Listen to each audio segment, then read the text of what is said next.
Now this one doesn't have a back support, but I recommend if you're going to go heavy, have a back support behind you. That way it's just because, you know, your back's still not really supported sitting here, but it's a bit of pressure off the lower back, but especially if you have something to put your back on when you go really heavy. Just makes you feel more safe. That's it, seated and standing. You push it up and down, and they'll say, what speed, what speed? Should I bring it down at the count of 5, or you know what, just do it. Don't go crazy fast, don't go crazy slow, just a nice steady pace. But my trainer says the negatives are just as important as this and that, and I bring it down on a 10 count. Whatever. Well, I guess, you know, what I always say to people is, why don't you just try the different thing?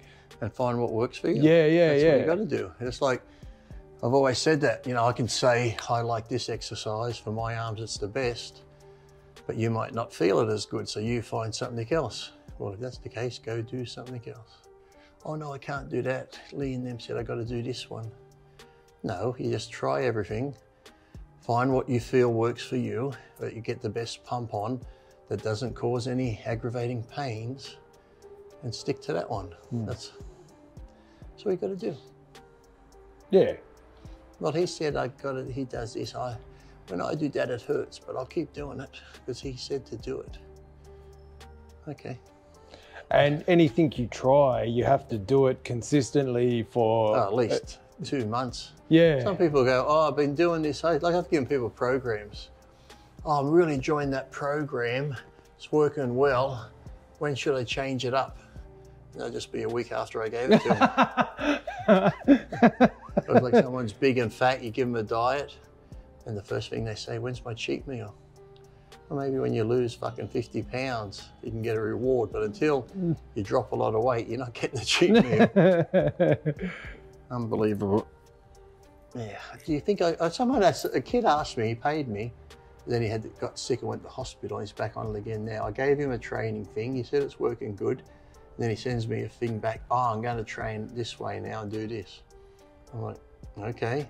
I gave him a diet, he said it was good. Oh, I'm going to change this and do this, and I'm thinking, why are you fucking asking me to give you a diet and training? I give it to you, and you're just changing it all. I was like, why didn't you just do it yourself in the beginning, you fucking dickhead? It's like, why even ask me then? I'm thinking of changing this, I'm going to change this and eat that. Okay, well, good luck. Stupid, huh? Yeah, I guess I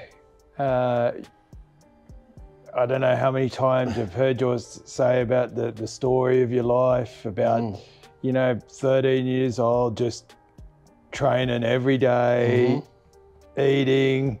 And all we had back then was magazines. You could have probably asked someone at the gym who's bigger what they do, but even then, it's like, I barely asked anyone when I knew all the pro bodybuilders. Paul lived with me, we never discussed drugs because it doesn't matter what anyone else does. It doesn't matter how people train, what they eat, what drugs they take.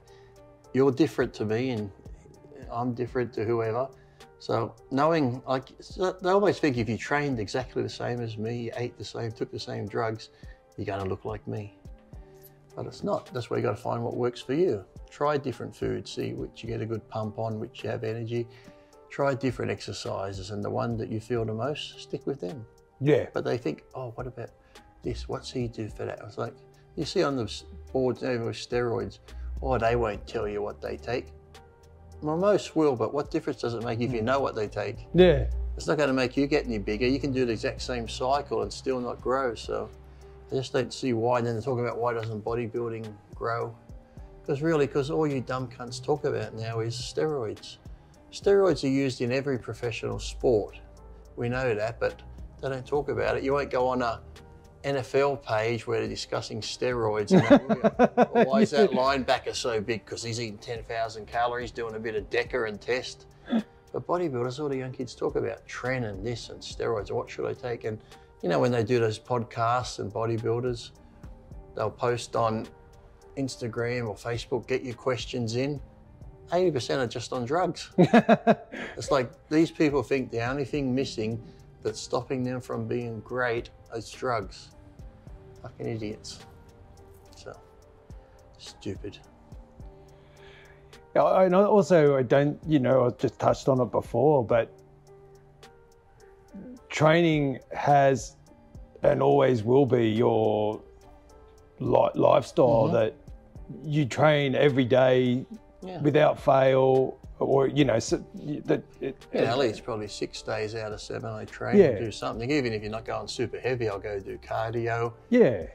Get a pump doing something because it just feels good and makes you a good start to the day if you get it done first thing too. But yeah, but I'm talking when you're younger, you literally lived in a gym at one stage. Yeah.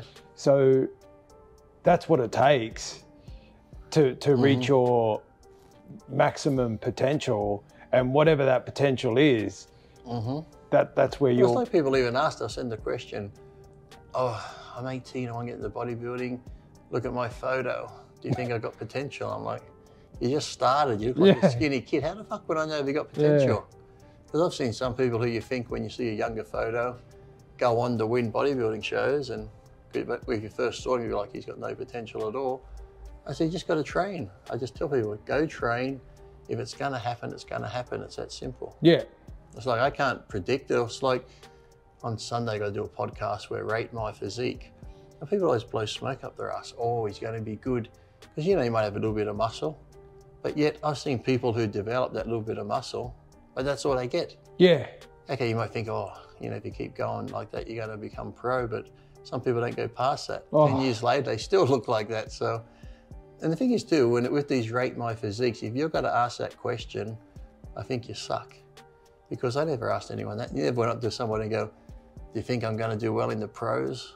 It's like, rate my physique. It's like, if you've got a good physique and you're competing and you're winning shows, you don't have to ask. So I'm going to look forward to rating the physiques. No, I wonder if they do that with soccer players. Like, they send a picture of them kicking the ball around the backyard and asking Ronaldo. What do you think of my potential? Yeah. Fucking stupid, isn't it? Picture someone shooting the three-pointer. Hey. Golf. Yeah. You see my potential here? Yeah. No, we don't. Yeah. And because you're asking that just tells me something. You're either a conceited, narcissistic prick, or you just want people to say, oh no, you're looking good. And that's why I won't say it. I'll say, you look shit. Oh, well, that's a good thing about bodybuilding. Anyone can be Mr. Olympia. Oh. It's just... they just got to know the secrets. If you would just finally give away which positions on the squats... And drugs, and my diet. Yeah, just tell all the secrets. Imagine how many people I'm holding back from reaching their true potential. Yeah. Fuck that Lee Priest, I could have been Mr. Olympia if he only helped me. Yeah.